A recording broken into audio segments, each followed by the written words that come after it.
good guys, Stoutmeister here, and today I'm going to be talking about this article I found earlier, but before I get into that, I want to give a little shout out to a fan of mine who did a phenomenal job making his video debunking the claims that the ultra-conservatives like to make about homosexuals and same-sex marriage in general, with making claims like homosexuality is an abomination and it ruins the sanctity of marriage. He does a phenomenal job debunking those claims, as well as going into the history of marriage and going into the history where homosexuality has been prevalent in history, as well as showing that homosexuality is shown in nature and all these other things. I'm going to be leaving his video in the description down below.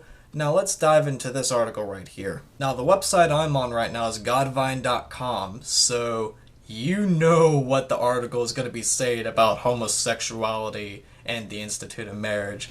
It goes into this brief article and then it goes to a video where the 11-year-old girl, Grace, is in the courtroom talking about how we shouldn't change the laws on the sanctity of marriage. And since I can't download the video and put it in this video, I'm going to leave the website in the description down below. And since I can't download the video at all, I managed to take a few notes of what she said in her video, and these are not the things that she's only saying.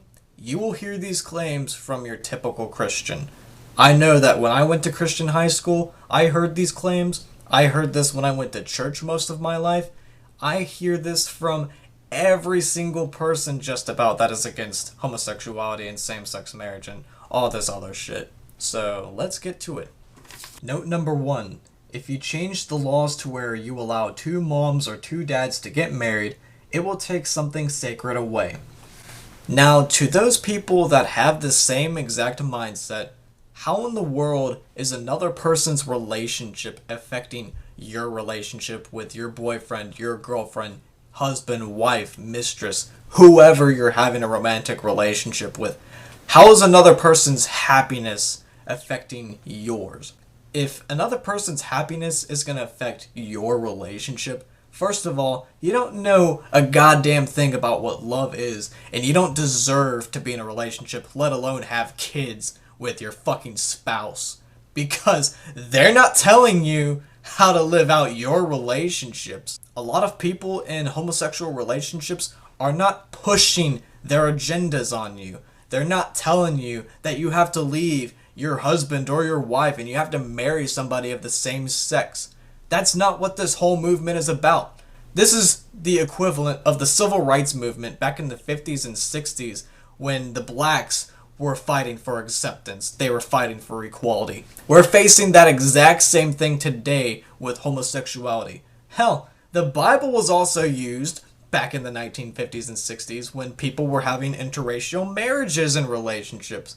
Except that was more concerning religion, but there may have been some race issues in there, but for the most part it was more about religion. But even then, the Bible has been a tool. Religion has been a tool to control people. Religion is also a great tool to keep people thinking only inside the box, because if you branch outside the box, if you think outside of what the institution tells you to think, you're a heretic. You're an abomination among that society. Oh, we can't have that at all now, can we? Note number 2. Since every child needs a mom and a dad to be born, I don't think we need to change the laws. While it's true that we need the sperm to go inside the vagina to reach the egg in order for consumption to happen, does that mean that all of those couples that are having sex and getting pregnant are going to stay together? Look at the divorce rate in America right now. Marriage is a complete fucking joke in this country already. What right do these people have saying that it's gonna ruin marriage if homosexuals marry? What fucking rights do they have saying that? Tell me, people that have such an issue with same-sex marriage, if marriage is such a sacred entity that we have to keep it between a man and a woman, why in the flying fuck is there a high number of single parents out there doing what they can to raise their child while the other parent wants to be a deadbeat, not want anything to do with the child, not wanting to get out and get a job, not wanting to contribute anything at all? Now, I say this and I get really pissed off about this because I know too many people going through the same thing. One great example right now, my current girlfriend. She has a daughter that recently turned 3. Her daughter was born with brain cancer, stage 4 brain cancer. Now, I can't pronounce the name of what exactly she has, so I'm going to put a link of the article of that in the description down below. From what my girlfriend described to me, he was too scared to be a father. He was scared to have anything to do with his daughter. All he wanted to do was focus on drugs, play video games, not grow up basically, not at least attempt to get a job. He just wanted to be lazy. And guess who was helping her with child support?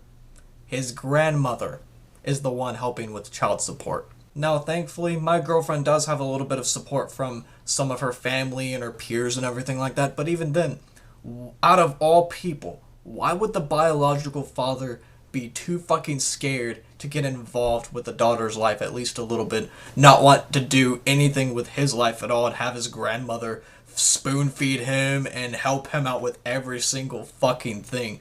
Especially due to the fact that you don't know your daughter's future. And I don't mean to sound negative about that, but the survival rate of her surviving childbirth was 10 fucking percent. That should say something to you. Now, if I was in that same exact situation, even if my relationship with the mother wouldn't have worked out, and I had a child with her, especially a child with brain cancer, and her survival rate would have been 10 fucking percent, you can bet your goddamn ass I would have changed.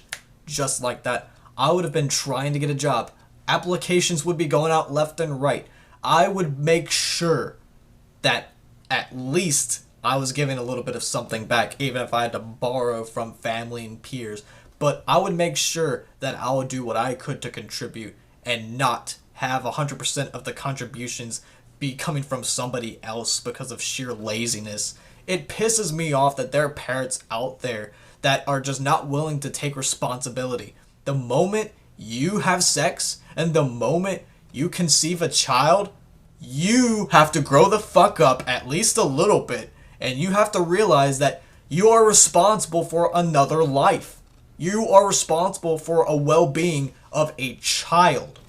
So many people should not be fucking parents. Jesus fucking Christ, now I'm getting so worked up about this. Point number 3. Which parent do I not need? My mom or my dad? Whichever parent is the deadbeat and has nothing to do with the child or the child's well-being. That is how you determine which parent you don't fucking need. Or if you need those parents at all and instead need to go to a foster care that might take care of the child just a little bit better than the deadbeat parents that are out there. Note number 4. Every child needs a mom and a dad. Don't even get me started on the number of kids that come from single parent households that have turned out just fine. Every child needs a mom or a dad.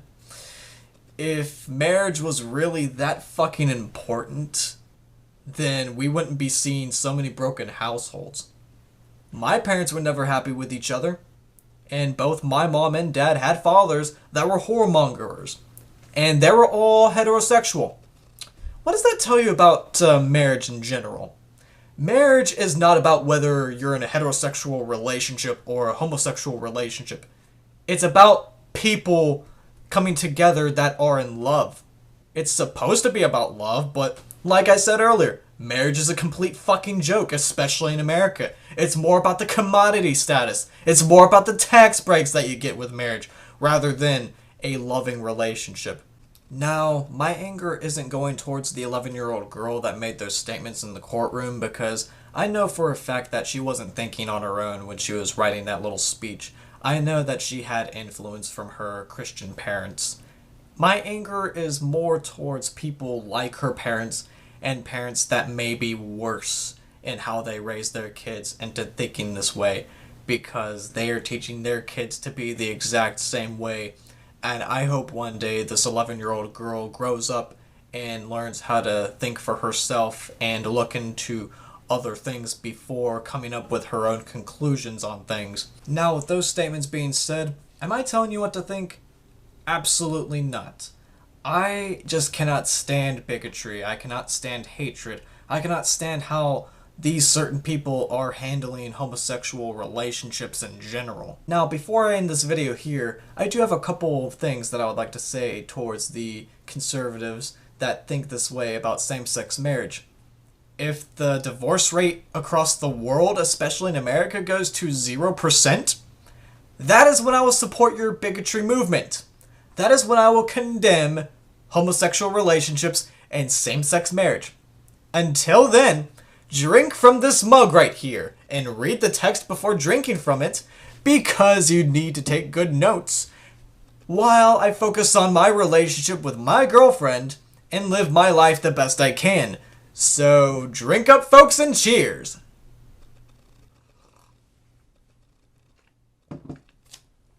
Today's episode was brought to you by Dub Monster. It's fucking awesome. That's all I gotta say about it. Now, stay tuned for more videos. Take care. See you later. Cue an epic outro music now.